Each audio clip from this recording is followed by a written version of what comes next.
తమిళ్, మలయాళ భాషల్లో తన అందాలకు గుర్తింపు తెచ్చుకోగలిగిన లక్ష్మీరాయ్కి తెలుగులో మాత్రం అదృష్టం కలిసి రావడం లేదు.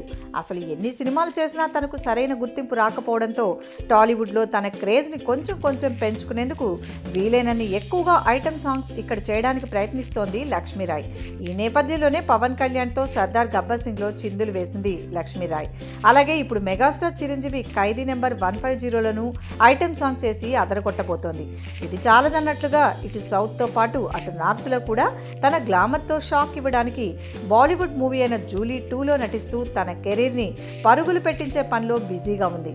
ఇదిలా ఉండగా రాయ్ లక్ష్మి రీసెంట్గా స్టార్ డస్ట్ అవార్డ్స్ కార్యక్రమంలో మెరిసిపోయిన తీరు మీడియాకు హాట్ టాపిక్గా మారింది. ఆ ఫంక్షన్కి వచ్చిన చాలామంది లక్ష్మీరాయ్ డ్రెస్సింగ్ స్టైల్ చూసి షాక్ అయినట్లు వార్తలు వస్తున్నాయి. అసలు ఇన్ని ఆఫర్స్ చేతిలో ఉన్నా ఈ రేంజ్లో ఎక్స్పోజ్ చేయాల్సిన అవసరం లక్ష్మీరాయ్కి ఏంటి అని షాక్ అవుతున్నారు సినీ జనాలు.